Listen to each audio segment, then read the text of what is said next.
Top. 6h08. Bonsoir. Alors, Orot HaTeshuvah, chapitre 12, paragraphe 1. La page Pébet, dans l'édition jeune. Le titre du chapitre, Ashpat HaTeshuvah, Al-Ma'alache Aruach, Achayim, Bamaaseh Bechlal. C'est l'influence de la Teshuvah sur le courant de la vie, courant des esprits, disons, des pensées, de la vie et de l'action, de manière générale. Commençons. Ateshuvah, Merima et Adam, למעלה מכל השפלויות הנמצאות בעולם. ועם זה, איננו נעשה זר אל העולם, אלא הוא מרומם עמו את העולם ואת החיים. אותן הנטיות של החטא הן מזדכרות בו. הרצון העז, הפורץ כל גבול, שגרם לחטא, הוא בעצמו נעשה כוח חי ופועל, גדולות ונשגבות, לטובה ולברכה. וגדולה של חיים, ממקור הקודש העליון, חופפת תמיד על התשובה ועל כל נושאי דגלה, שהם הסולת של כל החיים. הקוראים לתיקונם, להסרת מכשולים ולשיבה אל טבע הטוב והאושר האמיתי, אל העליוניות הנשגבה החופשית באמת, הראויה לאדם העולה למעלה על פי מקורו הרוחני ויסודו בצלם אלוהים. La Teshuvah élève l'homme bien en delà de toutes les bassesses qui se trouvent dans le monde. Mais avec cela, car parallèlement à cela, elle ne rend pas l'homme étranger à ce monde. On pourrait penser que faire Teshuvah, c'est s'élever du monde, s'écarter du monde et se déconnecter du monde. Mais non, ça t'élève des bassesses du monde, mais en aucun cas, la Teshuvah ne tend à écarter l'homme du monde, son emprise réelle dans le monde, de l'intérêt qu'il porte vers le monde, de tout ce qui peut œuvrer pour développer le monde. Et là, même imo dans l'âme, celui qui fait Teshuvah, c'est pas quelqu'un qui s'écarte du monde, et bien au contraire, c'est quelqu'un qui vient élever le monde, élever la vie. C'est une fois qu'il a réussi à se désempêtrer de tous les aspects sales et vils qu'il y avait dans sa personnalité, il devient un véritable homme libre. Alors, c'est quelqu'un qui va s'adonner maintenant à aider les autres à s'en sortir et à s'investir à développer le monde entier dans le bon sens. Ça paraît tout simple, mais sachez que c'est révolutionnaire qui a marqué cela. C'est dans toutes les religions, commencer par l'idolâtrie. L'idolâtrie, c'est totalement désespéré de ce monde. Il n'y a rien à faire de ce monde. Tellement pourri, on n'y peut rien. Donc à faire, laissons libre expression à tous nos aspects les plus sales et les plus vils. De toute manière, rien n'est récupérable. Désespoir total du monde. Il y a des gens naïfs, à leur avis, qui pensent qu'on puisse changer quelque chose. Le monde existe depuis des milliards et des milliards d'années, vous voyez bien, rien n'a bougé, tout est pareil, on fait du surplace, et donc c'est perdu d'avance. C'est comme si que dans une société, il y avait des vieillards qui avaient, je sais pas, 5 milliards d'années. De temps en temps, il y a un jeune qui arrive en plus de devenir ministre d'initiative, qui veut changer les choses. Il le regarde avec un gros sourire. Encore un jeune enthousiasmé. Bientôt, il va s'asseoir avec tout, il comprendra qu'il n'y a rien à faire. Tous les 500 millions d'années, il y a encore un fou qui débarque et qui pense qu'on puisse faire quelque chose. Le monde est voué à stagner constamment. Et ben, c'est ce que prétendent les idolâtres. Les idolâtres. Donc, de toute manière, ça n'a aucune importance comment tu te comportes. Rien n'est changeable. Tout stagne. Alors, de toute manière, que tu manges ou tu manges pas, tu crèves quand même, on dit. Alors, tant qu'à faire, mange et éclate-toi dans cette vie. C'est ce que prétend Avodazara, et même en Inde, pareil, Nirvana, etc. La chrétienté, le christianisme, lui, il s'est désespéré à 50%. De dire, tout le monde corporel, le monde de la politique, le monde de la société, c'est pourri, on n'y peut rien. Mais on peut par contre sauver l'âme. L'âme, elle peut être sauvée. Comment elle peut être sauvée? En l'extirpant de toutes les saletés de ce monde et en aspirant vers le royaume céleste. Ce monde n'a aucun sens, il est voué à l'échec total. Le corps, on n'y peut rien. Les femmes, n'en parlons pas. La politique, c'est de la pourriture. La société, c'est de la crapullerie. Et ainsi de suite, il n'y a rien à faire. Donc, il faut juste pêcher l'âme du péché, la faire sortir de cette ambiance et la lever vers le ciel. Et vient la Torah, elle dit non, on peut tout sauver. L'oïdar mais non édar. Tout est récupérable, tout est arrangeable, et tout progresse dans le bon sens.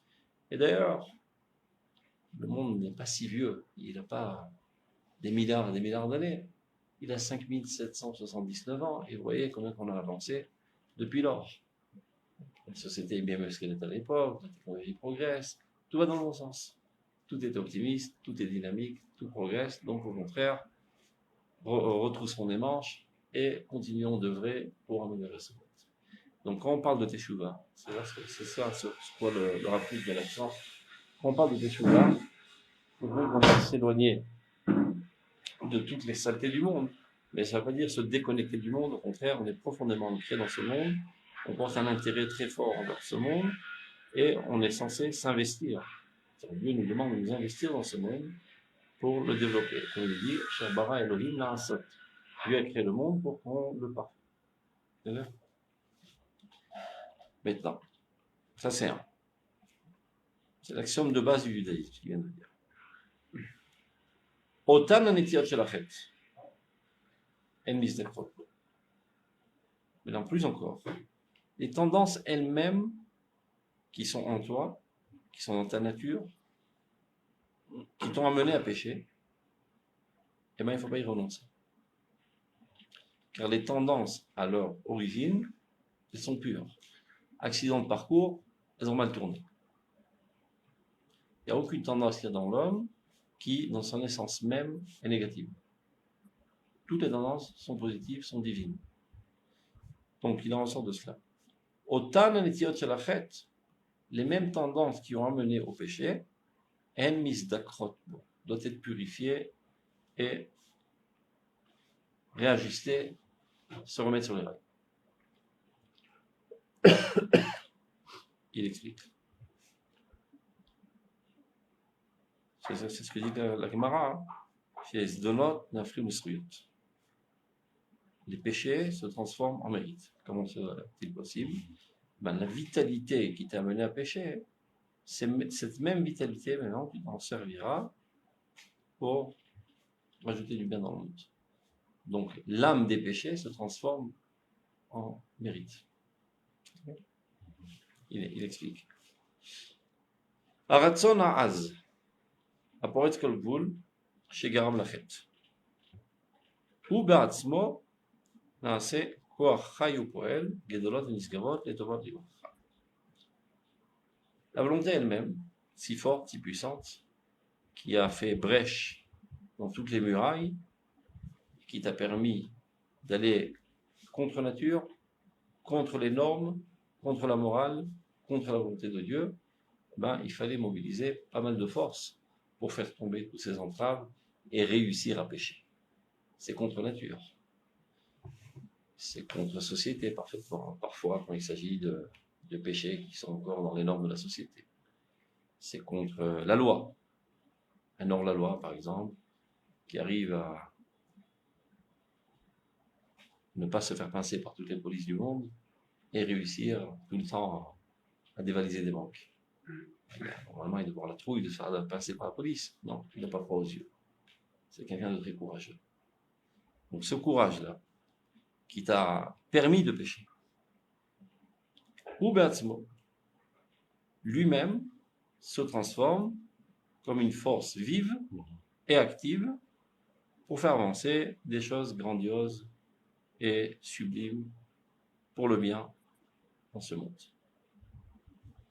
וגדולה של חיים ממקור הקודש העליון חופפת תמיד על התשובה ועל כל נושא דגלה. Ce qui fait que les gens qui font tchouva sont toujours animés d'un esprit de grandeur. Ils ne peuvent plus vivre dans la petitesse, dans la vie monotone, banale, quotidienne, train-train, etc. Ayant changé de cap, qui a demandé d'eux pas mal de force, et ayant récupéré toutes ces forces qui servaient auparavant à briser toutes les murailles de la morale, ben cette même force vive en lui dans toute leur vigueur et font qu'il aspire toujours à la grandeur, à l'idéal, à tout ce qui est grandiose, qui est sublime. Il ne peut plus vivre une vie monotone, banale, sans sens. גדולה של חיים ממקור הקודש העליון חופפת תמיד על התשובה ועל כל נושא דגלה. Tout ce qui élève l'étendard de la teshuva.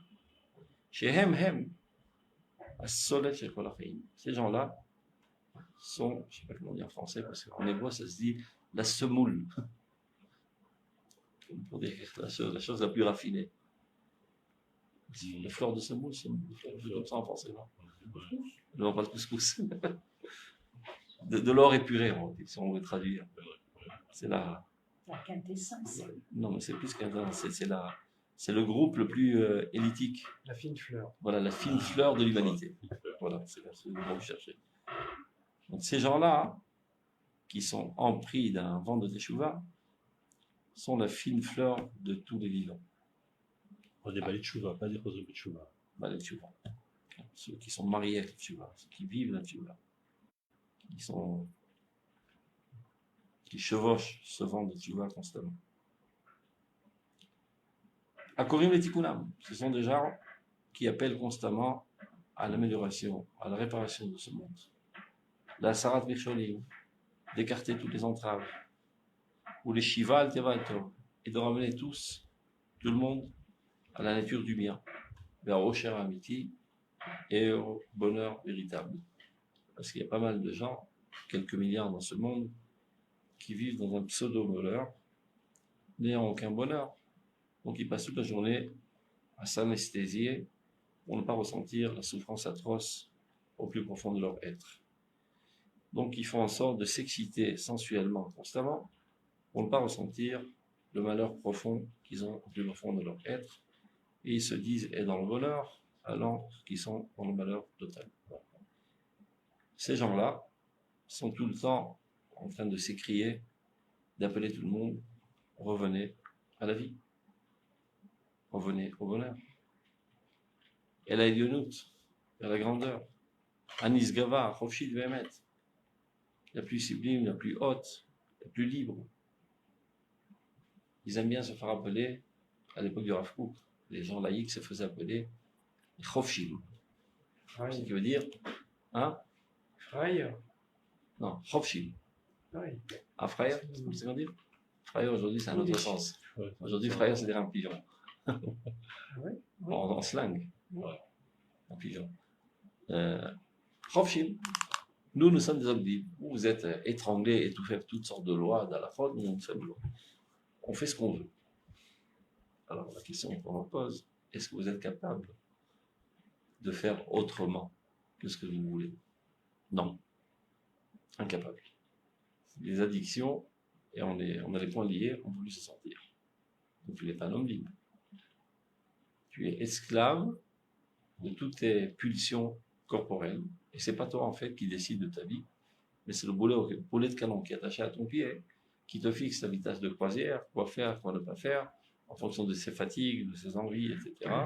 Tu peux avoir toutes sortes de beaux idéaux, de bonnes résolutions, etc. Et finalement, tu ne le feras pas parce que tu n'es pas capable de le faire, parce qu'il y a quelqu'un qui t'attrape, qui est enchaîné avec lui, qui ne te laisse pas agir, devenir libre. Donc tu es un esclave. Donc il dit, ça c'est la manière de revenir à la liberté totale, de se comporter selon ta propre nature, et l'alionut anisgama achofshit ve'emet. Areouya l'adam, qui est adéquate, qui est apte à l'homme, à voler le mal, qui se tend à s'élever, Alpimekoro, selon sa source spirituelle, ce qui sait de vivre selon son essence et non pas selon son apparence. Ton essence, c'est ton âme. Ton apparence, c'est ton corps. Donc te laisser aller seulement à tes apparences extérieures et penser que c'est ton essence, ben tu vis un doublement de personnalité et tu ne vis pas ton monde. Ve'esodo b'tselem Elokim, c'est quoi ton fondement? C'est le fait que tu sois à l'image de Dieu. Il n'y a qu'à voir. Dès que l'image du Dieu sort de toi, ben, tu te dégonfles, tu te jettes dans un trou, tu disparais. Donc ton essence, c'est le divin qui est en toi. Donc vivre de manière libre, c'est vivre selon ta propre nature la plus profonde, qui est ton âme. C'est ce que les Balei Tshuva essayent de faire comprendre à tous les gens. Il y a marqué, j'oublie aussi, il rapporte Mais en fait, dans le Zohar que les tzadikim courent après les Réchaïm et leur disent: venez donc vivre. Pourquoi avez-vous décidé de mourir? Lama temutun, bo'u ochiv. C'est dans le Zohar. D'accord. Mais la démarche du Baal Tshuva, en fait, prépare la venue de Mashiach. Tout faire avancer le Tout Mashiach. faire avancer Mashiach. Tout À ce moment-là, Tshuva Vegoula, ça va de pair. En Israël Negalim et la Tshuva, dit le Rambam. La Géoula, c'est à plusieurs stades. Il y a d'abord une Géoula nationale, on n'est plus à servir aux autres peuples. Et de venir ici pour se comporter comme des oies et d'importer la civilisation européenne en Israël, on n'a pas fait grand-chose. On a fait le premier pas, mais on reste embourbé dans les saletés villes des civilisations goy. Donc la Géoula parfaite sera lorsque le peuple d'Israël se comportera selon sa nature, pensera comme sa nature, ressentira comme sa nature. Donc évidemment que l'apothéose de la Géoula, c'est la Teshuvah. C'est-à-dire il y a toute la marque qui est dans la Gemara. Est-ce que la Géoula dépend de la Teshuvah ou ne dépend pas de la Teshuvah? En aucun cas ne vient dire est-ce qu'il y aurait une possibilité qu'il y ait de Géoula sans Teshuvah. Évidemment que la Géoula est profondément liée à la Teshuvah. C'est à savoir qui devance. Est-ce qu'on doit d'abord faire Teshuvah et après on aura droit à être libéré de l'exil et venir en Eretz Israël, ou bien au contraire, d'abord venir en Eretz Israël en étant sale, et Eretz Israël elle-même nous purifiera. Conclusion de la Gemara, Géoula l'auteur de Teshuvah. On vient d'abord en Eretz Israël, et Eretz Israël elle-même, par sa sainteté, nous purifiera. D'ailleurs, c'est marqué noir sur blanc dans le chapitre 36 du prophète Yecheskel. Il décrit la situation dans laquelle le peuple d'Israël a fauté, dont a été expulsé en exil. Et après, Dieu s'est langui de ses petits-enfants, il allait leur visite, et là-bas, il se rend compte qu'ils ont profané son sein, par le fait même que les Goïms disent Am Hashem Ele Umarzo Yatsaou. Voilà donc le peuple de Dieu, ils sont sortis de sa terre. Et donc, Vekidash Yetchimi Agadol, contre ce que Hashem dit Dieu, je vais sanctifier mon grand nom. Comment ça se produit? Je vous réunirai de toutes les terres. Et je vous ramènerai sur votre terre. Après arriver en Israël, il est marqué je déverserai sur vous des eaux purificatrices et vous purifierez. Qui on a besoin de purifier? Déjà impur. Donc ça laisse bien sous-entendre que les juifs qui reviendront en Israël seront des sales juifs qui auront besoin de se laver, de se purifier. Et si c'est pas assez clair, le passage d'après il dit je retirerai de vous votre cœur de pierre. En venant de l'exil, on a tous un cœur de pierre impénétrable à la parole de Dieu. Et je vous donnerai un cœur de chair. Et selon qu'en quatrième stade, il est marqué je ferai en sorte que vous appliquerez toutes mes mitzvot. Donc on voit très bien le processus qui est décrit de manière la plus claire, noir sur blanc, que les juifs qui reviendraient de l'exil soient des juifs non religieux, impurs, avec toutes sortes de dureté de cœur, etc., et qui subiront une transformation en Eretz Israël, grâce à la sainteté d'Eretz Israël, et grâce à la Torah d'Eretz Israël, qui est une eau purificatrice. C'est clair? Ça continue. Bête. Kol ma sheya'amik adam yoter b'mahuta shel ha-teshuva imtza ba et mekor ha-gvura. והתוכן היותר יסודי לחיים המעשיים האידיאליים. Ça aussi, ça vient rappeler plus ou moins ce qu'il a dit dans la pisca précédente. Il y a pas mal de gens qui ne veulent pas faire teshuva parce qu'ils pensent que faire teshuva, c'est un petit peu mourir. C'est renoncer à la vie dans toute sa vigueur et aller s'étouffer dans toutes sortes de lois étriquées qui vont t'empêcher de t'exprimer, etc. Donc, ils n'ont pas tellement envie de faire teshuva. Ça va les affaiblir. Mais alors, il dit exactement le contraire. Plus l'homme s'approfondira dans l'essence profonde de la teshuva, il trouvera en elle la source de tout courage, de toute force. Et la Torah est le fondement le plus essentiel de la vie, du retour à la vie. Aussi bien la vie matérielle, concrète, réelle, que la vie idéale, spirituelle, morale. Et c'est très clair que ce teshuva, on l'a dit à plusieurs reprises, c'est de permettre au divin de nous pénétrer. Donc, il y avait en toi, supposons, 10 kilos de vie, dès qu'il y avait teshuva, il y a 1 tonne de vie qui te pénètre. Donc, ça revivifie toutes tes forces. Si tu étais un faiblard, tu deviens fort. Si tu étais un fainéant, tu deviens fort. Si tu étais un imbécile, tu deviens intelligent. Et ainsi de suite. Maintenant, ça renforce toutes les forces. Pas croire que quand tu fais teshuva, ça vient au détriment de quelques forces de ta personnalité. Toutes les forces. Et c'est la raison pour laquelle que lorsque le peuple Israël commence à faire teshuva,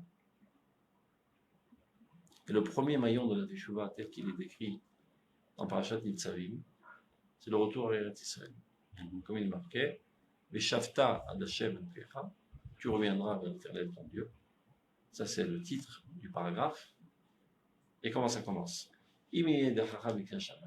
Quand même tes exilés se trouveraient aux confins du monde, de là-bas tu travailleras et tu ramèneras sur la terre tes ancêtres. Et à la fin du processus, tu feras en sorte d'appliquer le mitzvah. Dès que le peuple d'Israël revient en Eretz Israël, en fait c'est un retour vers Dieu. Le fait même qu'il revient en Eretz Israël, il retourne vers Dieu. Retourne vers Dieu, donc il est revivifié par la vie divine. Et ses forces s'amplifient. On le voit. On était des moins que rien, des ploucs, des péquimots pendant l'exil, et on devient très rapidement une puissance mondiale qui va grandissant de plus en plus dans tous les domaines de notre activité. Ceci dit, pas que les forces créatives qui à nos yeux paraissent positives, qui s'animent, qui se réveillent, même les forces qui, de manière générale, ont été usées pour des choses négatives. Il y a pas mal de saletés aussi qui apparaissent des grands jours dans Israël qu'on n'avait pas tellement vu pendant 2000 ans. Évidemment, parce que toutes les forces étaient en état de léthargie et tous maintenant commencent à se réveiller.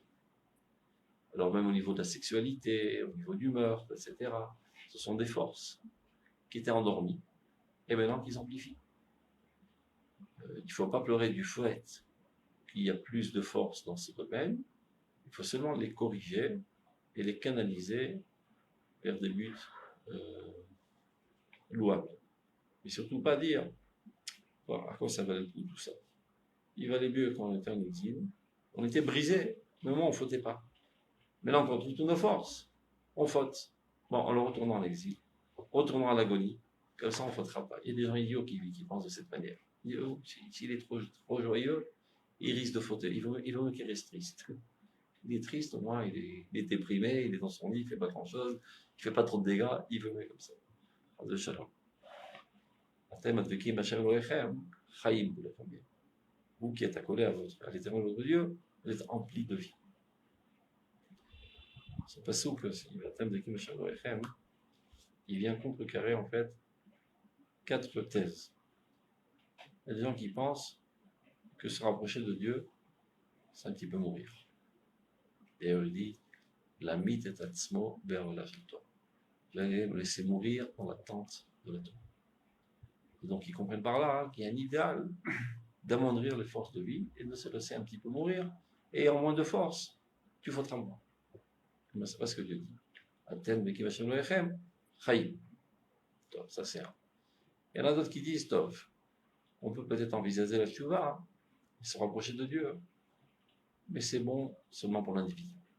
La vie collective, la vie nationale, aucune chance qu'elle soit en corrélation avec Dieu. Koulechem. Koulechem. En tant que kol, en tant que clan. Le peuple d'Israël est capable de se rapprocher de Dieu en tant qu'entité nationale, et pas seulement en tant qu'entité individuelle, telle que font les autres religions. Et il y en a d'autres qui disent, c'est peut-être possible, mais c'est une utopie lointaine à l'époque messianique, c'est pas pour aujourd'hui. Hayom. Chayim, Kulechem et Hayom. C'est réalisable aujourd'hui. Si seulement vous le voulez. Im tirtsu, enzo agada, adi herzl. Si vous voulez, ce ne sera pas une anecdote, ce sera réalisable. De même la Géoula, l'Herzl, de même la Tchouva. Hier, tu disais dans la vidéo que la Loumiout menait à la Rouhani. Évidemment, parce que la Loumiout, c'est Avat Israël. C'est la Loumiout. Ne pas se sentir comme un individu, mais d'appartenir à Klal Israël et d'être prêt de tout donner pour Klal Israël. Le Roïta, Bekul Shaberichu, Israël, Chad, Ilzor, la Torah, la Kadosh Baruch Hu, Israël ne réalise qu'une seule chose. Donc peu importe de quel côté tu attrapes, tu reviens à la même chose. Tu es revenu vers Dieu par l'intermédiaire de la Loumiout ou par l'intermédiaire de la Torah, de toute manière tu reviens vers Dieu. Donc la Torah te ramène à la Loumiout et la Loumiout te ramène à la Torah. Chacun choisit son itinéraire, comment arriver à Dieu. L'itinéraire que Dieu a tracé, c'est d'abord par la Loumiout, comme on le voit dans Israël et comme on le voit dans Mitzvah. Le retour à Israël, qui est le retour à l'identité juive, c'est le retour à Dieu. Est-ce que c'est exactement ce qu'a dit Herzl en première phrase du congrès de Bâle, Achazara la Yahadut, Kodemet la Chazara la Eretz Israël. C'est-à-dire, Ven umaten uma ela be'emunata. C'est Herzl, c'est pas le Rav. Notre nation n'est une nation que par sa foi en Dieu. C'est-à-dire, continue. Donc, contrairement à ce qu'on pourrait penser que la tchouva affaiblit l'homme, au contraire, Hachem ose la moïten. Hachem verrait la moïten, ose la Torah. C'est vrai que dans un premier stade, parfois, la tchouva et la Torah peuvent raffaiblir l'homme. Parce que ça vient contrecarrer des forces avec lesquelles tu t'étais servi pour faire le mal. Donc dans un premier temps, il faut les freiner. Donc tu te sens tout raffaibli. C'est l'histoire de Rish Lakish, qui se baladait près du fleuve et qui voit une belle fille se baigner dans l'eau. Donc il est excité, il saute sur elle, pensant pouvoir profiter d'elle. Ah, manque de peau, c'est pas une fille, c'est un garçon. Bon, aujourd'hui, ça n'aurait pas fait poser de problème, à l'époque, ça posait encore des problèmes. Donc Rabbi Yochanan, il a compris de quoi il s'agissait. Au lieu de lui dire pourri, obsédé sexuel, il lui dit Chelcha l'oraïta. Il a bondi, je ne sais pas combien, 10 mètres, c'est un super sportif. Rish Lakish. Chelcha l'oraïta. Que ta force soit pour la Torah. Si tu fais tchouva, eh ben, j'essaierai de convaincre ma soeur de pouvoir y être. Alors, il fait tchouva, mais il dit maintenant, il essaie de ressauter, il se sa figure au milieu, il arrive à sauter. Torah, Metisha, Kofa, Shalada. Quand tu reçois sur toi le joug de la Torah, dans un premier temps, ça te raffaiblit. Après, Kové Hashem, Michalifukwach. Ceux qui est les espérants de Dieu renouvelleront leur force. Dans un premier temps, très souvent, il y a certains freinages qui tendent à rapetissir un petit peu tes forces. Mais plus tu étudies la Torah, au contraire, après, toutes tes forces se déploient davantage avec beaucoup plus de vigueur. Donc il faut être patient. C'est-à-dire, pas tout le monde est capable de faire ce que le Rav Kook a dit là dans la Piska. Que d'un trait, changer de cap. Les mêmes forces elles-mêmes s'en servir pour le bien. Des fois, il n'y a pas le choix que de les barrer provisoirement. Et après, apprendre comment s'en servir pour le bien. Je vais donner une fois un exemple, j'espère pas troubler les esprits, c'est un petit peu osé, mais ça fait comprendre. C'est comme si une fille qui était prostituée pendant 20 ans. Donc son corps n'a plus aucune importance à ses yeux. Elle vit dans l'impureté totale. Un beau jour, elle arrive au Honoral et Tchouva. Tchouva se lève. 3 jours après, le rabbin il lui propose un chidour. J'ai un super mec pour toi, tu veux t'en vivre? Non. Pourra. C'est une mitzvah, ton rêve. Il ne peut pas comprendre. Elle s'est tellement servie de cette force dans l'impureté qu'elle a une incapacité intellectuelle, mentale, psychique de pouvoir s'en servir dans la sainteté pour l'instant. C'est ce qu'on appelle Kufat Sinoun, une période de refroidissement, sans penser. Comme les gens qui étaient dans l'armée, qui est Ramatkal, il n'a pas le droit d'entrer tout de suite dans la politique. Il faut une période de, comment on dit ça, de Hibernation. hibernation, de refroidissement, que les forces d'abord décantent, qu'elles baignent dans la pureté. Après un an, elles pourront se marier. Il faut être une Superman pour comprendre tout de suite que les mêmes forces qui ont servi à la sainteté puissent servir à la sainteté. Mais quand c'est des petites fautes, c'est faisable pour tout le monde, mais quand c'est des très grandes fautes, des fois il n'y a pas de choix. Mais pendant cette période où elle ne donne aucune expression de cette force, ben c'est un certain affaiblissement de la personnalité. Tu te sens un petit peu mourir. C'est pas grave. Il faut être prêt à payer le prix pour retourner à la vie. Des fois, pour retourner à la vie, tu dois faire des opérations qui sont très douloureuses. Mais ça vaut le coup de souffrir pour me vivre ultérieurement. Ça me rappelle une histoire que j'avais racontée il y a quelques années. Je ne sais plus si c'est toi ou quelqu'un d'autre qui louait une chambre à une prostituée. Et un jour, nous nous êtes rendu compte que sous son coussin, il y avait Sefer Tehillim. Voilà. Ça ne veut pas dire qu'elle avait tué. Non, mais c'est des émonotes idiotes de penser que en faisant toutes sortes d'amulettes, Dieu nous aidera. Dans le Sefer Tehillim, ce n'est pas des amulettes. Dans sa façon de voir les choses, oui, si elle continue à être une prostituée. Ça vient exprimer que Afilou Rekanim Shebach, Melim Mizot Kerimon. Nous, les gens les plus vifs du peuple d'Israël, il reste encore toujours une petite étincelle de lumière divine. Ça va continuer. Gimel. Ateshuva. כמה נחוצה ונכבדה היא להאיר את אופק החיים כולם. הצינורות הרוחניים נסתמים מפני חטאת האדם. הצמאון האלוהי וחלף כולם, שהם הערות המוסר המעשי והטכוני, במהות הנפש, מפרפרו, מתחיל לפרקס ולהתנועע תנועת חיים וחוזר ונופל. מפני שהעפתית של זוהמת הפשעים מכביד עליו.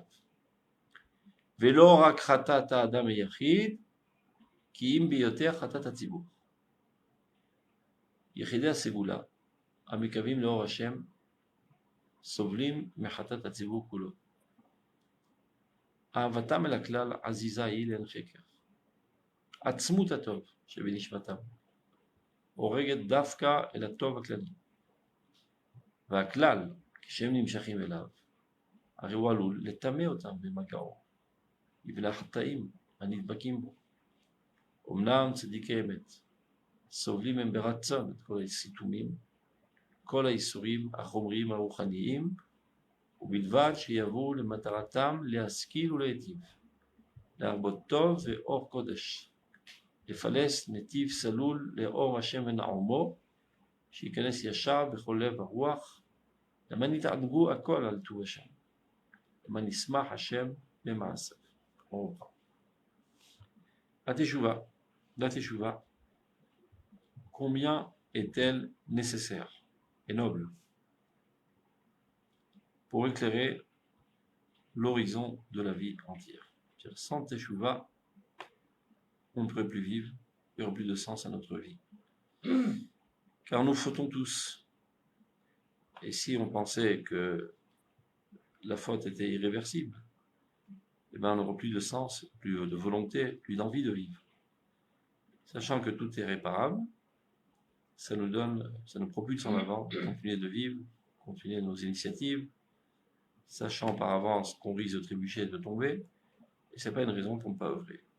Il y a des gens qui sont un petit peu malades mentaux comme ça, qui ont tellement peur de trébucher qu'ils ne font rien. Ils ne prennent aucune initiative, de peur d'échouer, de peur de faire des gaffes, de peur de s'écorcher en route. Donc ils restent dans leur lit, ils ne font rien. Donc quand c'est très très extrémiste, c'est des gens qui sont carrément invités tout le temps.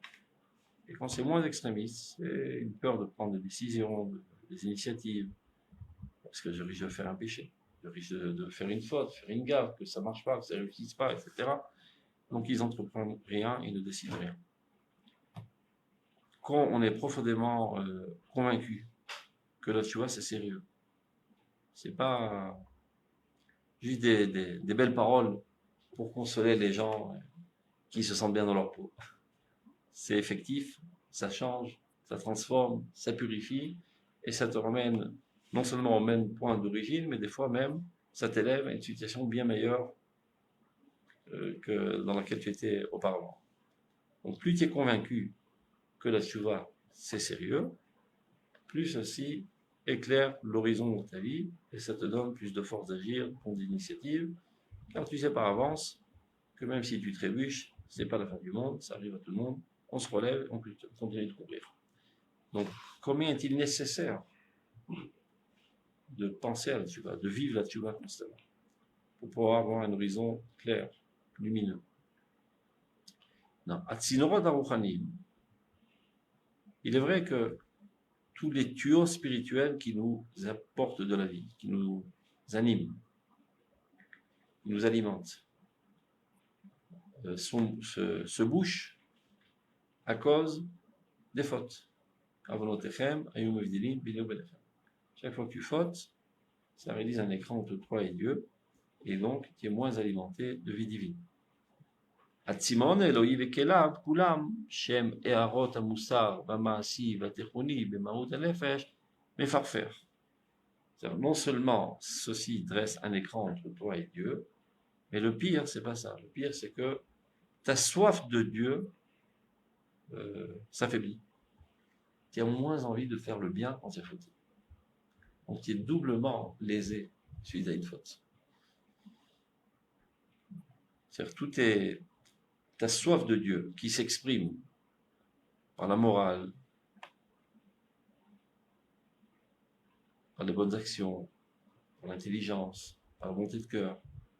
Tout cela sont des expressions. Comment on dit rassasier pour la boisson? Il n'y a pas un mot pour ça. Rassasier sa faim et pour la soif, il n'y a pas. Étancher sa soif. Je ne sais pas si c'est ça, mais c'est pas grave. Donc tous ces comportements sont censés étancher ta soif de Dieu. Mais à l'origine, il y a une soif intense de te rapprocher de Dieu, une volonté intense de te rapprocher de Dieu, et tu cherches comment l'exprimer.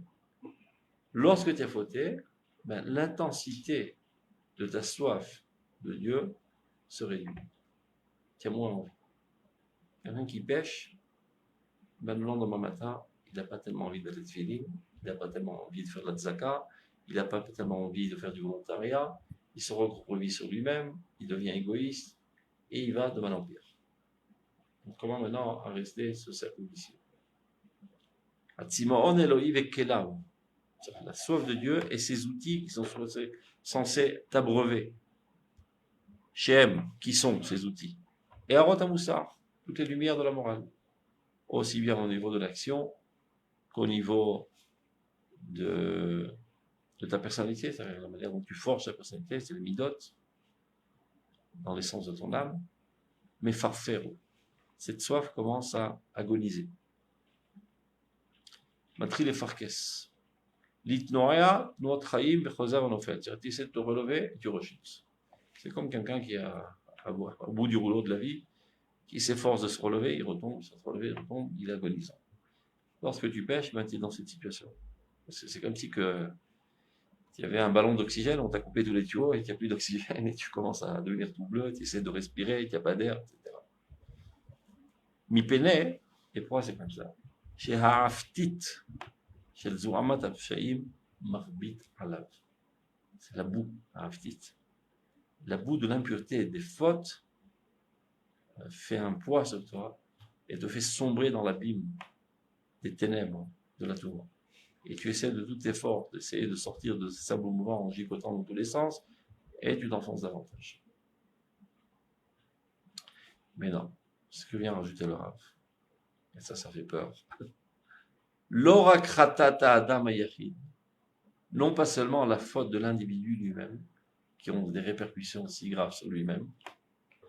Kim beyoter khatat hatzibur. Mais encore plus, la faute du collectif.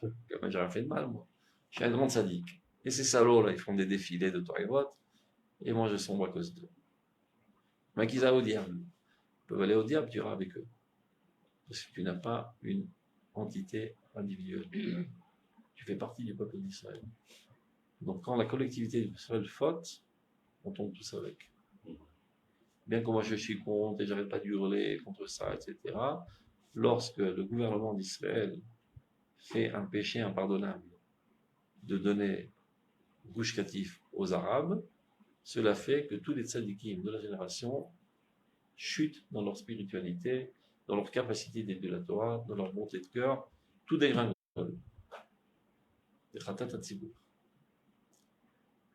Moshe Rabbeinu n'a pas réussi à élever le peuple d'Israël de manière qu'il soit capable de pénétrer en Eretz d'Israël, ben il est enterré avec eux dehors. Il ne peut pas sauver sa peau tout seul. Voilà.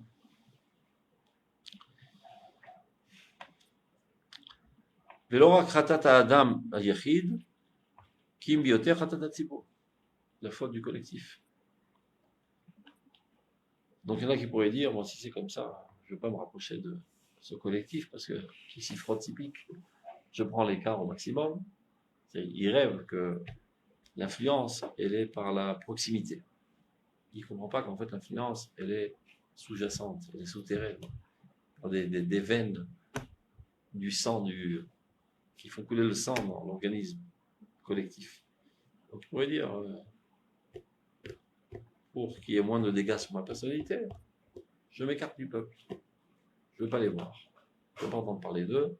Je m'isole dans ma tour d'ivoire, c'est-à-dire dans mon bête midrash, et j'étudie la Torah toute la journée, et comme ça, je ne subirai aucune influence néfaste de toute cette pourriture. Il y en a qui pensent comme ça. Dit le Rav Kook, Yechideh Segula, les plus grands saints du peuple d'Israël. Amekavim le Hashem, qui espèrent de tout cœur que la lumière de Dieu apparaisse dans ce monde. Sovlim mechatat hatzibur kulo. Évidemment qu'eux aussi souffrent de la faute du Tzibour. C'est un fait. Ils font partie de ce peuple. Mais Ahavatam alaklal, leur amour du collectif, du peuple d'Israël, Aziza, est si puissante, de manière infinie. Ils ont un amour infini envers le peuple d'Israël. Atzmut atov, chez Benishmatam, la quintessence du bien qu'il y a dans leur âme. Ce sont des gens qui n'espèrent que le bien, qui ne veulent que le bien. Le bien du peuple d'Israël, le bien de l'humanité, le bien de toute créature de Dieu. Comme à l'image de Dieu. Tov Adonai lakol, v'lachamav al kol ma'asav. Dieu est bon pour tous. Et sa miséricorde est envers toutes ses créatures. Donc ce tzaddik qui est empli de dvekut b'Hashem, de proximité de Dieu, ça veut dire qu'il est ressemblant à Dieu. Il a forgé sa personnalité à l'image de Dieu. Donc lui aussi, il est Tov Atzadik Lakol V'Lachamav Akol Ma'asav chez la Kadosh Baruch Hu. Donc il n'a qu'un seul espoir dans sa vie, c'est que le bien apparaisse chez tous. Donc Avatam Alaklal, Aziza Ileren Cheker, leur amour du clan est puissant de manière infinie. Atzmut Atov chez Benishmatam, la quintessence du bien qui est dans leur âme. Oreget Dafka El Atov Aklali, se languit du bien général et non pas de leur bien individuel. C'est les faux tzadikim, les pseudo-tzadikim, qui sont des égoïstes, ne recherchent que leur bien individuel. Et donc ils en arrivent à la conclusion que le mieux qu'il y a à faire, c'est de s'écarter des sales gens qui pourraient avoir une mauvaise influence sur eux. Mais les vrais tzadikim, Mechideh Segula, qui ont tout compris, ils veulent le bien du collectif. Ve'aklal, et d'un autre côté, le collectif, c'est-à-dire qu'il ne suffit pas d'aimer le collectif de manière abstraite et de ne pas vouloir les voir, de ne pas vouloir les sentir, de ne pas vouloir être dans leur proximité, de peur de s'en salir. Tu aimes quelqu'un, tu le rends visite, tu vis avec lui, tu t'intéresses à ce qu'il fait, tu l'aides dans tous ses problèmes. Ve'aklal, C'est un fait que lorsque, par amour du klal, il se rapproche de lui, ce klal, il risque de les impurifier. S'ils restent dans leur tour d'ivoire, ils ne voient rien de mal, rien de sale. Comme un ballon, un ballon d'hélium, ils peuvent s'élever constamment. Mais chaque fois qu'ils rencontrent le klal, avec toute sa médiocrité, sa saleté, son impureté, ça rabaisse leur idéal. Chaque fois que tu rencontres quelque chose de moche, tu es amochi. On n'y peut rien. Chaque fois que tu vis une expérience sale, toi aussi tu as été sali. C'est la raison pour laquelle Yad Haïdim Teyebo Barishana. Il vient de témoins et dit on a vu un tel qui a transgressé Shabbat. Donc on a fait toutes les recherches et finalement il faut les lapider. Qui sont les premiers à les lapider? Les deux témoins. On leur a fait de mal. Pourquoi je dois être un criminel, assassiner un bon juif ou un sale juif, peu importe. Le problème c'est pour ton bien. Parce qu'il y a une différence catégorique entre savoir que le mal existe et voir de tes propres yeux l'expérience du mal. Tu as subi un déséquilibre moral. Jusqu'à là, tu avais une distance, disons, de 100 mètres du mal. Quand tu as vu le mal se dérouler devant tes yeux, tu n'es plus qu'à 10 mètres du mal. C'est faisable. C'est pas théorique. Voilà, je viens de voir, je viens de faire un péché, rien ne lui arrive. Alors peut-être que moi aussi je pourrais. Donc tu as été affaibli dans ton écart du mal. Pour retrouver ton équilibre, prends la pierre et jette dessus. Pour te reconstruire. Donc, c'est inévitable que lorsque tu te rapproches de gens sales, tu te salis. Des gens qui ont des sales convictions, des sales conceptions, des manières de penser idiotes, mesquines, etc. Quand tu vis parmi eux, tu les écoutes parler, tu exploses et tu sombres avec eux. Tu veux le contraire, peut-être Si tu es une grande lumière, tu peux les élever. Mais même en les élevant, tu te salis. Il y a toujours des bouts de boue qui giclent sur toi. Donc, il y en a qui disent, je ne veux pas me salir, j'ai une chemise blanche, je prends 10 km de distance de tous ces armées à Ratzot, je ne veux pas les voir. Je les aime. Il dit tous les jours, le Shemichou, etc. J'aime tous les juifs tant qu'ils sont loin de moi. Théoriquement parlant. Mais les vrais tzadikim, eux, ils se rapprochent des Rechaïm. Avatam et la klal, leur amour du klal, est si puissant et si infini en lui. Et la quintessence du bien qu'il y a dans leur âme se languit du bien général. Vers klal, et on n'y peut rien, le klal, lorsqu'il se rapproche de lui, il risque de les impurifier. Bemagao, par leur contact. Que de tous les fautes, les péchés qu'il y en a. Malgré cela, Omlam, tzadiké emet, les vrais tzadikim, ceux qui laissent sous-entendre que les autres sont des faux tzadikim, ceux qui ne soucient que de leur intérêt personnel. Tzadiké emet, עכשיו איך מגיעים להיות צדיקי אמת? שלומדים תורת האמת. תורת האמת et תורת הסוד. Tzadiké emet, c'est ceux qui sont alimentés de תורת הסוד. Tzadiké emet, סובלים הם ברצון. Ils sont prêts à souffrir avec bonne volonté. Tous les écrans qui vont subir, toutes les souffrances corporelles et spirituelles, pourvu qu'ils réussissent à accomplir, à arriver à leur but, qui est de rajouter de la force, de rajouter du bien chez tout le peuple d'Israël. Ils sont prêts à se salir. Ils sont prêts à prendre le risque de se salir. Évidemment, ils prennent toutes leurs précautions, etc. Sachant par avance qu'il y a un gros risque qu'ils se salissent. Mais ils sont tellement amoureux de Dieu et voulant que la divinité apparaisse dans ce monde, dans toutes les couches de la société du peuple d'Israël et de l'humanité, ils sont prêts à prendre le risque et rentrer dans la foule, et enseigner la Torah, et dans leur proximité, et vivre avec eux, etc. Bilvad she'avu lemataраtam kulam le'askil u'le'tiv. L'arbotov et orkodesh, de multiplier le bien et la lumière de la sainteté, les falaises natives, saloul, l'or Hashem et narmo, et de frayer un chemin par la lumière de Dieu et sa délice. C'est-à-dire frayer un chemin. Très souvent, les Juifs ne viennent pas vers Dieu parce qu'il y a des entraves sur la route vers Dieu. Donc ils doivent enlever toutes les entraves. Une des entraves, c'est un rapport ce qu'on a étudié à la Pisca Aleph, c'est que les gens pensent que revenir à Dieu, c'est un petit peu mourir. Et les gens normaux, psychiquement parlant, n'ont pas envie de mourir. Tant qu'ils pensent que la tchouva, c'est un synonyme de mort, ils ne feront pas de tchouva. Donc il faut nettoyer le terrain. D'ailleurs, comment ils s'appellent les grands tzadikim? Mechas de Chakla. Mechas de Chakla, ce sont les agriculteurs qui nettoient les champs de toutes les pierres, de toutes les ronces, et qui arrangent le champ. Dans le champ de Dieu, le champ qui mène vers Dieu, il y a sur le chemin toutes sortes de ronces, de trous, d'entraves.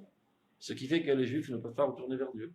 C'est quoi toutes ces entraves? C'est les fausses conceptions qui empêchent les Juifs de retourner vers Dieu. Donc eux, ils mettent de l'ordre. Ils expliquent dans la tchouva que faire tchouva, c'est pas mourir. Tchouva, c'est pas renoncer à ses forces. Faire tchouva, au contraire, c'est amplifier ses forces. Faire tchouva, c'est de se servir exactement des mêmes forces dans leur intensité la plus forte et de les exprimer dans le bien. Ah bon, si c'est comme ça, on n'a rien à perdre. On en ressort gagnant dans la tchouva. On y va. Mais non, pour expliquer, il faut vivre avec eux, comprendre, pas les comprendre théoriquement. Il faut une expérimentation vivante du peuple d'Israël. Être dans sa proximité, ressentir ce qu'ils ressentent. Être à l'écoute de leurs problèmes. Écouter les informations 3 fois par jour ou 10 fois par jour pour savoir ce qui se passe. On pose une question, de quoi s'agit-il? Ah bon, ils tombent de la lune. On pose une question à Hama.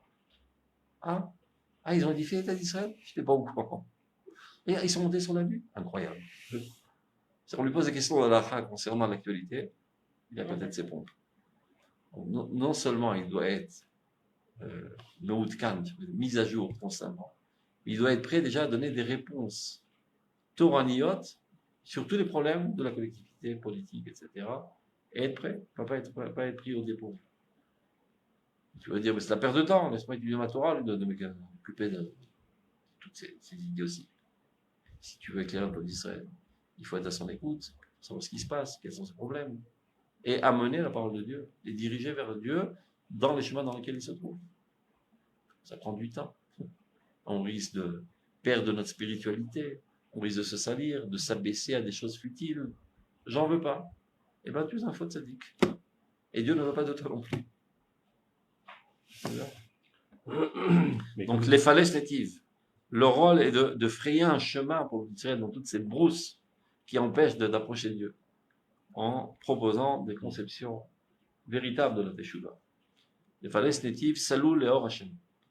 Un chemin bien frayé pour la lumière de Dieu et les délices. Il y en a qui disent, toi, il n'y a pas de chemin, on va vers Dieu, mais ce sera l'enfer. Non, c'est un délice.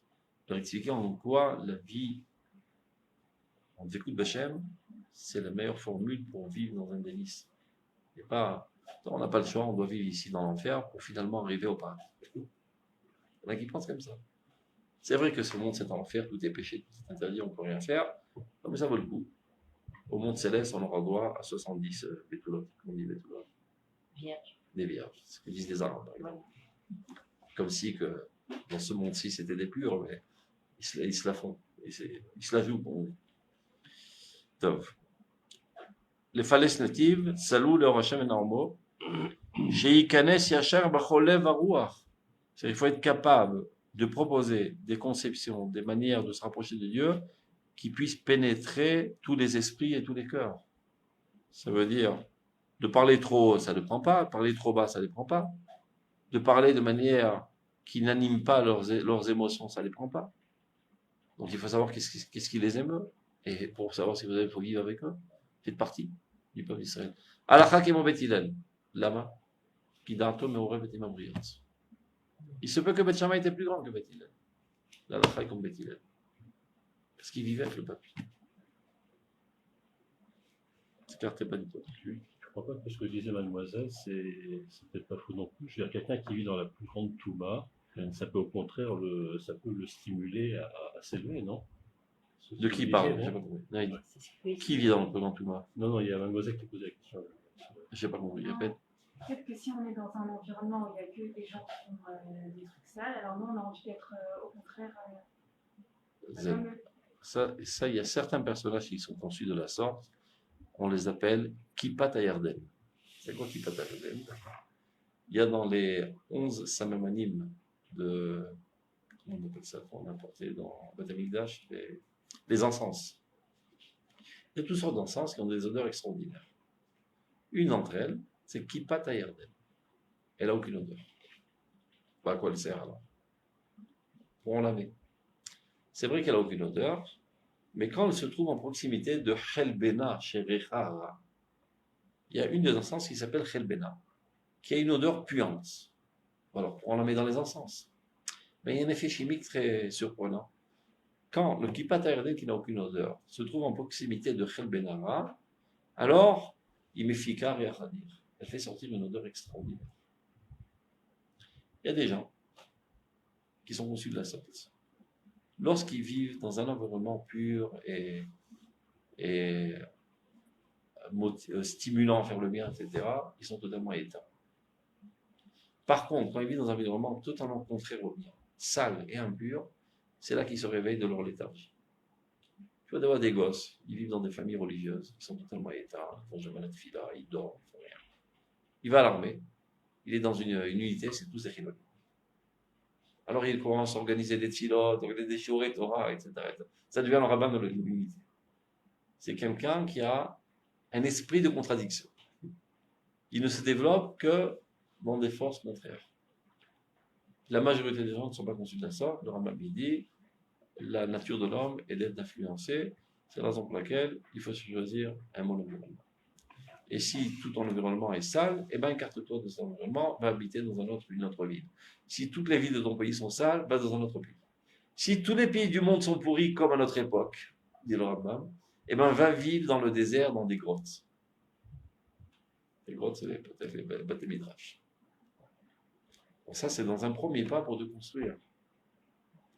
Mais après qu'avant ma vie nous s'élève aux sphères les plus hautes, qui est Akedat Yitzhak, il retourne vers ses élèves. Il retourne vers le monde. Tu t'es pas élevé pour ta propre personnalité. Tu n'es qu'un précurseur. Tu allais goûter des hautes sphères pour pouvoir après faire goûter aux autres et les élever aussi. C'est pour ça qu'on étudie la Torah. C'est ce qu'il dit là donc. Donc les falaises natives, il faut trouver des chemins, non seulement aux esprits de la génération, mais aussi au cœur de la génération. Je peux dire la même chose, mais des fois dans une intonation différente. Et c'est ça ce qui fait toute la différence. Il n'y a pas parlé dans le langage émotionnel de la génération, le message ne passe pas. À plus forte raison si tu n'es pas passé dans le langage conceptuel de la génération. Toute la génération pense nationalisme, et toi tu penses individualisme. Tu peux raconter ce que tu veux, ça ne passera pas. Tu as un train de retard. Ça, tu aurais dû le dire il y a 300 ans. Aujourd'hui, ça ne marche plus.